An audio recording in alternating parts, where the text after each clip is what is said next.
Ndabaramutse nanabahakaze mwese banywanyi bacu mukurikira amakuru n'ibiganiro dutambutsa kuri no mboneshakure yacu kandi yanyu ya ECTV.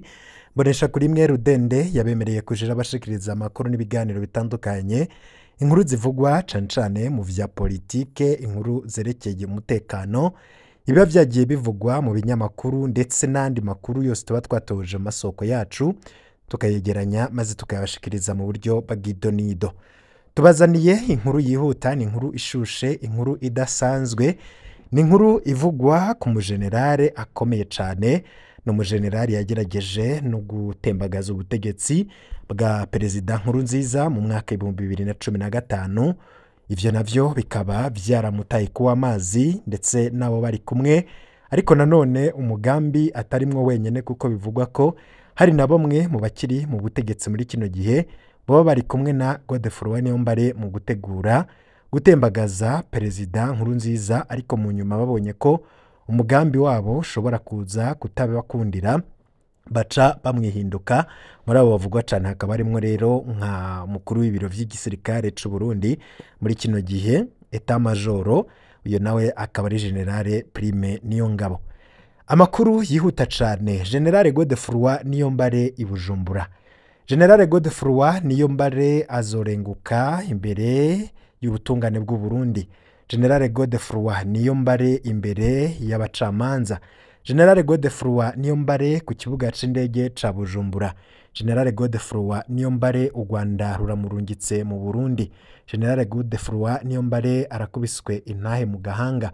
Generale Godefroid Niyombare yatumye imigenderanire y'u Burundi n'u Rwanda itosekara nk'uko ubutegetsi bubandanya kubivuga, aho burahira bukarengwa ko butabonye Godefroid Niyombare imigenderanire y'ibihugu vyompi itazosubira kugenda neza. Generale Godefroid Niyombare yavuzwe ko yoba yarashinze umugwi w'ikiroberi akawita Forebu. Uwo mugwi warakoze n'ibitero bitandukanye, ariko uwo muhari w'ikiroberi ukaba bivugwa ko uwo bunakorera ku butaka bw'u Burundi. Generale Godefroid Niyombare yagirijwe ko yoba ariko araha imyimenyerezo idasanzwe abarwanyi ba Rede Tabara. Generale Godefroid Niyombare ariko aravugwa ko yoba ariko arategura ibintu bidasanzwe mu gihugu c'u Burundi. Nguyu mugabo tugiye kugaruka ko muri kano kanya muri ano makuru tugira tubazanire, na makuru twegeranije kandi ya makuru arimwo vyinshi mwanyegejwe ndetse mutabwiwe. Na makuru abavugwa cane, ariko nanone ubutegetsi bwa Gitega bukaba wejeje gutangaza ibindi bishasha kandi vyihuta kuri Generale Godefroid Niyombare. Kubatibuka neza, Generale Godefroid Niyombare imbere yuko tuja mu idonido, banze ndakwibutse ko igenekerezo rya 18 hari mu kwezi kwa kabiri mu mwaka w'ibihumbi 2015 nibwo umukuru w'igihugu w'ico gihe umuhisi Petero Nkurunziza yabogoje umukuru w'ibiro bikuru vy'igendereza Generale Major Godefroid Niyombare, co kimwe na babiri bandi bahora bamufasha amabanga. Generale Godefroid Niyombare bivugwa ko yaramaze amezi 3 gusa muri ayo mabanga, hakaba havugwa cyane ko yoba yazize raporo yaramaze iminsi ahaye perezida Nkurunziza. Hari haheze iminsi 2 yonyene atanze iyo raporo.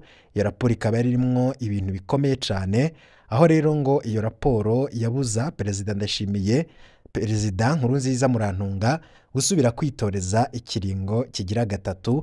Ni ikiringo cakwegeye ivyago Burundi, ni ikiringo abatari bake bahunze, ni ikiringo abatavuga rumwe n'ubutegetsi bishwe abandi baborezwa igufa, ni ikiringo inshabwenge z'u Burundi zahunze, ni ikiringo abari mu mugambwe CNDD-FDD batavuga rumwe na Petero Nkurunziza bahunze bagata bakomoka, ni ikiringo abaharanira agateka kazina muntu biyamirije abo nabo abatarafashwe bapfungwe bakaba barahunze.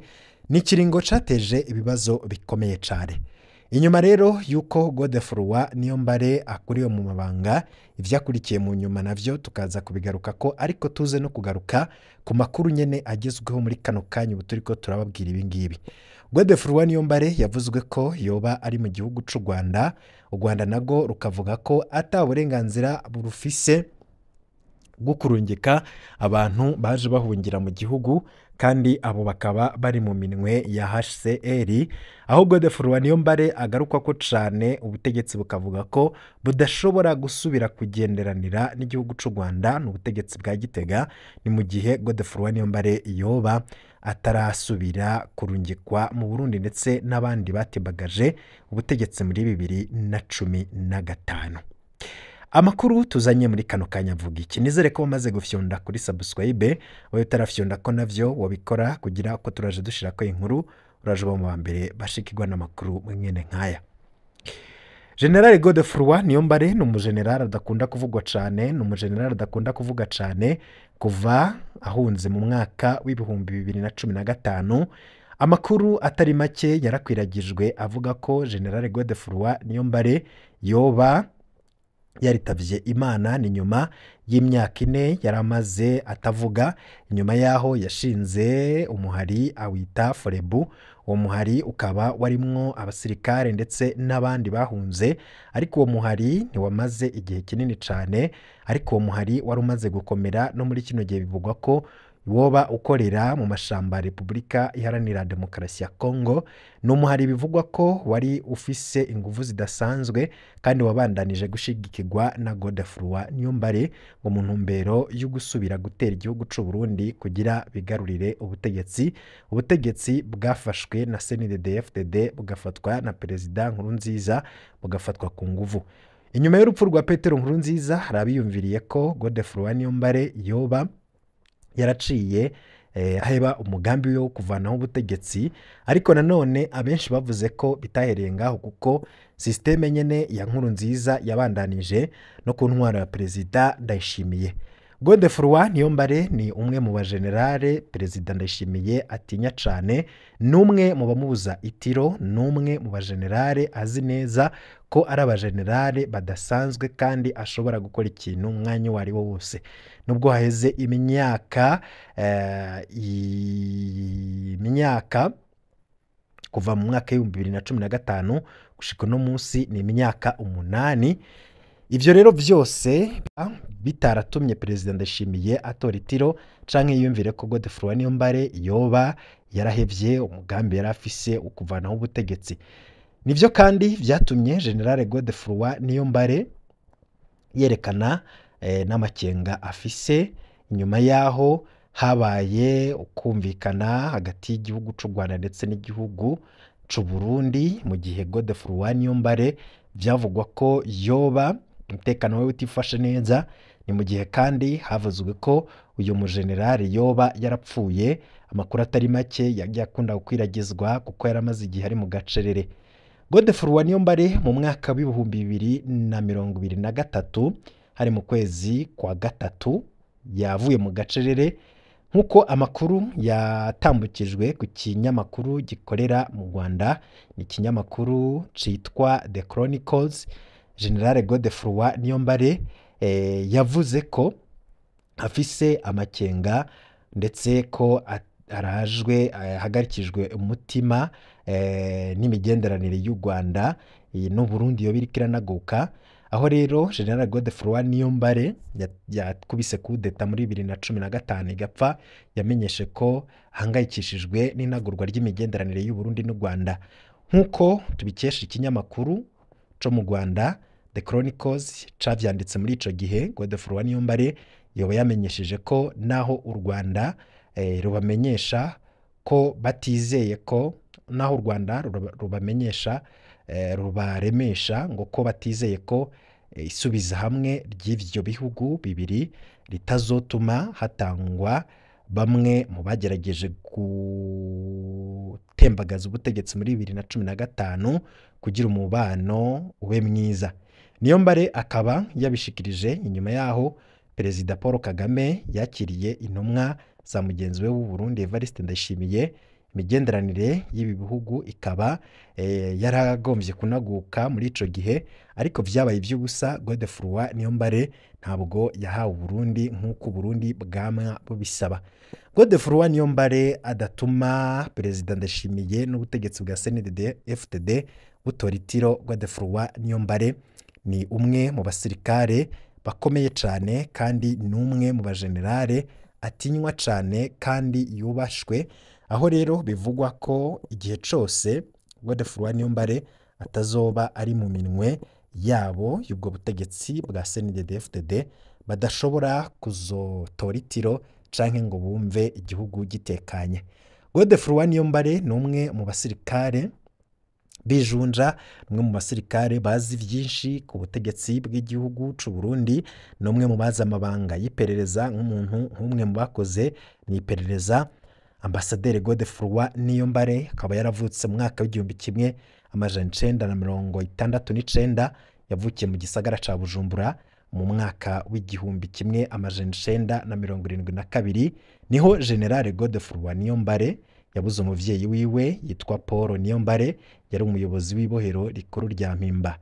Yishwe co kimwe n'izindi ncabwenge z'abahutu uwo mwaka, mu mwaka w'1972.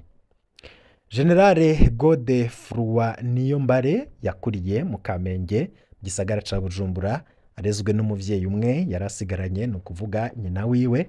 Godefroid Niyombare akaba ari umuntu akunda kuvuga ko ivyo bihe bitoroshe yaciyemwo mu bwana ngo vyamutumye akura hakiri kare, azezwa n'amabanga canke responsabilité yizo mu muryango akiri umwana muto cane. Narirya rero yari umwana w'ikinege. Umuvyeyi wiwe akaba yamwigishije akiri muto kumenya kwifata ndetse no kwihagararako mu bihe vy'amagorwa. General Godefroid Niyombare akiri muto niwe yavuga ijambo habaye imanza mu rugo. Umuvyeyi wiwe ntiyemera ko baja kurondera uwundi mugabo aza kubavugira ijambo kandi yaravyaye umuhungu. General Godefroid Niyombare yize amashure mato mu Ngagara, ayisumbuye nayo kuri Lycée du Saint-Esprit mu gisagara ca Bujumbura nyene. Aho arangirije amashure yisumbuye hari mu mwaka w'1991, General Godefroid Niyombare akaba yarakoreye ishirahamwe Onatere, aranariserukira mu ntara za Kirundo na Ngozi. Godefroid Niyombare yinjiye akiri muto mu muhari Paripehutu inyuma y'igandagurwa rya Perezida Melchior Ndadaye mwaka w'1993. Niho Godefroid Niyombare yahavuye aja kwifatanya n'abandi muri FDD mwaka w'1995. Muri uwo muhari Godefroid Niyombare yarajejwe amabanga akomeye kugeza no ku rwego rwa Commandant de Region, aho CNDD-FDD ihagarikiye intambara. Godefroid Niyombare yarashizwe mu rwego bita Etat Major Intégré, mu nyuma agenwa kurongora igisata bita Bureau d'études mu biro bikuru vy'igisirikare c'u Burundi. Muri 2005 General Niyombare yagenwe kuba icegera c'umukuru w'ibiro bikuru vya gisirikare. Muri 2009 naho yagenwe kurongora ibiro bikuru vy'igisirikare. Mu mateka y'u Burundi, General Godefroid Niyombare yabaye chefu d'Etat Major. Mu mateka y'u Burundi, General Major Godefroid Niyombare yabaye chef d'Etat Major General w'igisirikare c'u Burundi ava mu bwoko bw'abahutu. Ayo mabanga yabayemwo gushika muri 2012. Uwo mwaka yagenwe mu biro vy'umukuru w'igihugu nk'umwe mu bahanuzi bakuru ba Perezida Nkurunziza. Mu rugamba rwa FDD, Godefroid Niyombare yahahuriye n'umugenzi akomeye cane yitwa Petero Nkurunziza. Uyu basangiye vyinshi, babanye muri vyinshi, aho batahukiye mu gihugu. Godefroid Niyombare yarabaye igihe ku kirimba kwa Perezida Nkurunziza, aho abereye umukuru w'ibiro bikuru vy'igisirikare. Godefroid Niyombare yari umutegetsi binjira mu biro vy'umukuru w'igihugu badasavye uruhusha, bakaba rero banonona igihe cose akaba rero yabonana n'umukuru w'igihugu Petero Nkurunziza igihe cose avyipfurije. Ikindi General Niyombare yasa n'uwisangije nuko yari muri bake bashobora kubwira umukuru w'igihugu iciyumviro cose babona kibereye. Ntiyatinya kumubwira ivyo abona ko bitagenda neza. Ivyo biri mu vyamuteranije n'abandi bategetsi batifuza ko Perezida Nkurunziza abwirwa ukuri kose. binatuma anakurwa mu burongozi bw'igisirikare. N'igihe agenwe mu biro by'umukuru w'igihugu, bamwe banka ko aguma avugana na Perezida Nkurunziza ntako batagize ngo yigizwe kure rwose. Mu mwanya wa mbere yoba yasabwe kuja guserukira Burundi mu Busuwisi no mu Bufaransa, hose aravyanka kugeza aho umukuru w'igihugu amwisabira ko yoja muri Kenya kubera yatinya ko bagenzi we bohava bamugirira nabi.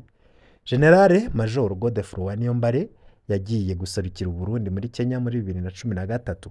Muri 2014 induru zariko ziraduga gahoro gahoro ko mu gihugu ndetse no muri CNDD-FDD ku bijanye n'ikiringo ca gatatu ca Petero Nkurunziza.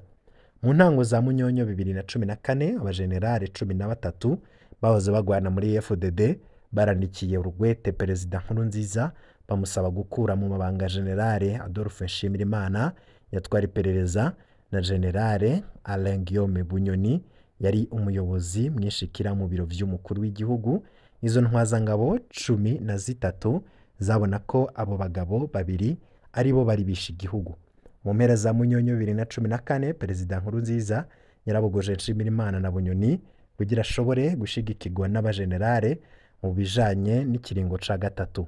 Niko guhamagara Generale Major Godefroid Niyombare amukura muri Kenya atarangije ikiringo, amugena kurongora iperereza ry'igihugu Service National de Renseignement. Generale Niyombare ntiyari mu basinye rwa rwete kandi Nkurunziza yamufata nk'umuvukanyi. Mu mezi ane yamaze mu burongozi bw'iperereza, Generale Major Godefroid Niyombare yaragerageje kwegera imirwi itandukanye y'Abarundi, aranavugana n'ibihugu bitandukanye ku kibazo c'ikiringo ca gatatu ca Nkurunziza, kandi ivyo ico gikorwa yari yagitumwe n'umukuru w'igihugu. Niko gutegura raporo yanditse yerekana ingaruka ico kiringo kizogira ku gihugu ndetse no ku mugambwe CNDD-FDD. Amatohoza yari yarakozwe n'iperereza imbere y'uko Generale Niyombare agenwa yari yerekanye ko uwo CNDD-FDD yari gutanga wese ngo yitoze mu kibanza c'umukuru w'igihugu yari gutsinda ku rugero rwa baba 62%. Raporo ya Generale Niyombare nayo yerekanye ingene Perezida Nkurunziza yitoje ubwa gatatu bizoteza intureka mu gihugu, ingene abanywanyi ba FCNDD-FDD bazocanamwo, n'ingene Niyombare yahanuye ko Perezida Nkurunziza atokwitoza ku neza y'igihugu na CNDD-FDD, na cane ko bari bazi ko intsinzi boyibona mu gihe botanga uwundi mukandida. Perezida Nkurunziza yapfuye kuronka raporo ya Generale Niyombare mu minsi ibiri yari yamukuye mu mabanga. Nkuko twabibabwiye haruguru, yakugwa mu mabanga hari muri Ntwarante mu mwaka 2015. Mu minsi yakurikiye Generale Niyombare yarahatswe kugandagurwa n'umuryango wiwe, urabangamirwa ku wa 13 Rusama 2015. Generale Major Godefroid Niyombare nibwo yagiye imbere y'umurwi w'abapolisi n'abasirikare bamenyesha ko batembagaje ubutegetsi bwa Perezida Nkurunziza mu ntumbero yo guhagarika ubwicanyi bwariko bukorerwa abanyagihugu bari mu myiyerekano yiyamiriza ikiringo ca gatatu ca Nkurunziza. Iryo tembagazwa rya Nkurunziza ntiryahavuye rikunda, Generale Niyombare acarahunga igihugu. Ikintu gitangaje cane ni ingene ivyo Generale Niyombare yatanze muri raporo yiwe yo muri Ntwarante mwaka 2015 byabaye byose. Naho uhawe raporo atayikunze, biraboneka ko wayimuhaye we yari yubahutse kumubwira ukuri. Ni gake cane abakuru b'ibihugu baronka abahanuzi bababwira ukuri cane ku bitagenda neza. Generale Godefroid Niyombare ateje ikibazo gikomeye cane mu gihugu c'u Burundi, ariko nanone nyuma yuko ahunze ubutegetsi ntibutora itiro kubera ko buvuga ko butamuronse ibintu bidashobora gukunda ko imigenderanire y'u Burundi n'u Rwanda izogenda neza. Ubutegetsi bwamaze kugira ico buvuga muri kano kanya turiko turavugana. Umushikiranganji w'imigenderanire y'u Burundi n'amakungu Albert Shingiro ahejeje kugira ivyo avuga, benshi bakibaza Godefroid Niyombare yoba agiye gushikanwa mu Burundi. Godefroid Niyombare yoba yamaze gukugwako amaboko n'igihugu coba kimubitse. Ngabashatse gutembagaza ubutegetsi bari mu Rwanda ngo ni igihe c'umwanya gusa ngo bazobaha igihugu c'u Burundi. Mu kiganiro n'abamenyeshamakuru cabaye kw'igenekerezo rya 20 Myandagaro 2024, umushikiranganji w'imigenderanire n'ayandi makungu Albert Shingiro yemeje abaraho ko ngo hari icizere ko abashatse guhirika ubutegetsi bagahungira mu Rwanda ngo hari igihe c'umwanya gusa ko impera n'imperuka u Rwanda ruzobaha u Burundi.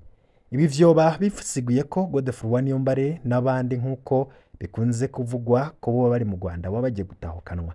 Albert Shingiro yemeza ko ata muryango n'umwe ubura ingorane, ko igikuru ari uko uwo muryango uheza ukicara kugira ngo utorere inyishu ingorane ziwuhanze. Aha rero ngahanini akaba yabivuze agaruka ku kibazo kiri hagati y'igihugu ca Repubulika Iharanira Intwaro Rusange ya Congo n'igihugu c'u Rwanda, aho yaciye agaruka ku kibazo c'u Burundi n'u Rwanda. Shingiro avuga ko kuva muri mwaka w'ibihumbi 2015 byashitse imigenderanire y'u Rwanda n'u Burundi gatosekara kubera bashatse guhirika ubutegetsi baciye birukira muri ico gihugu c'u Rwanda. Uyu mushikiranganji akaba yasubiriye gusaba igihugu c'u Rwanda ko cobaha abo bagize uruhara mu guhirika ubutegetsi bwa Petero Nkurunziza kugira barengutswe imbere y'ubutungane. Uyu mushikiranganji abona ko Burundi n'u Rwanda ngataho bizoshirana kandi ko bitegerezwa kubana. Akaba avuga ko ata muntu yihitiramwo umubanyi, ko umubanyi yaba mwiza canke mubi mutegerezwa kubana kuko azokwama iruhande yawe mwese mubonana. Igikenewe ngahanini ni inzira yo kuganira kugira abo bakoze ivyo vyaha bahanwe. Akaba yavuze ko yizeye ko bizokunda, ahubwo ngari igihe c'umwanya gusa kandi ko ibi bihugu mu minsi iza ngo bizobana ku neza y'abanyagihugu. Naho biruko rero, umwe mu bashize ahabona ivyiyumviro vyabo ku rubuga rwa YouTube kuri imwe mu bimenyeshamakuru bikorera ku rubuga ngurukana bumenyi yanditse ati: nyakubahwa Shingiro, kugerageza kudeta no gukora jenoside ni igiki gikomeye ku buryo buri gihe mwitwaza abagerageje guhirika ubutegetsi ariko ntimuvuge bamwe mu bayobozi baba muri CNDD-FDD bakoze jenoside yakorewe abatutsi mu Rwanda. Abo nibo bagome kiremwa muntu, abo nibo bagomeye kiremwa muntu gusumba uwundi wese, nabo mubashire ahabona bahanwe n'amategeko. Tubibutse ko mu mwaka w'ibihumbi 2015 ari imigenderanire y'u Burundi n'u Rwanda yatosekara bivuye ku kiringo ca gatatu c'umuhisi Petero Nkurunziza cari kinyuranyijwe n'amategeko nk'uko biheruka gushigwa ahabona na sentare y'akarere ka Afurika y'ubuseruko. Kuva ico gihe u Rwanda n'u Burundi bikaba rero bitana bakeba kuko Burundi busaba abashatse guhirika ubutegetsi bahahungiye, nayo Rwanda narwo rugasaba abakoziho nyabwoko ry'abatutsi mu mwaka w'igihumbi 1994. Ibi bintu biraza guherera hehe? Godefroid Niyombare yoba azoshikanwa mu Burundi? Ese bizogenda gute mu gihe Godefroid Niyombare azoba ashikirijwe Burundi? Ese bizogenda gute mu gihe Godefroid Niyombare atabonetse, canke se ubutegetsi buzoguma kunana buvuga ko bwipfuza batembagaje ubutegetsi bwa Petero Nkurunziza? Kino ni ikibazo kidasanzwe kandi ikibazo gikomeye cyane.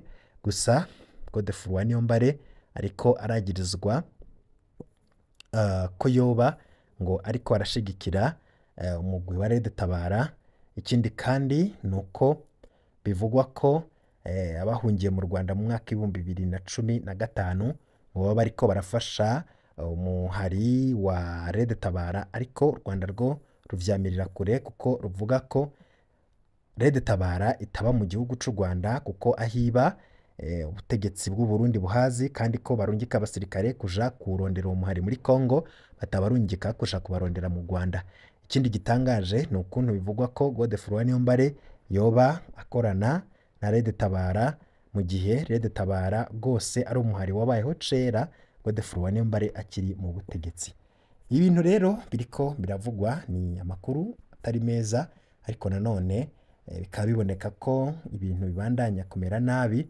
Godefroid Niyombare nawe ahari akaba ngo yoba aticaye ivyo ariko arategura, ndetse n'indi mikenyuro ya politike ndetse n'iya gisirikare yoba ariko arakora n'ibindi vyinshi cane. Makuru yacu hanyuma vyonda kuri subscribe kugira utarashikanwa n'amakuru mwene nkaya.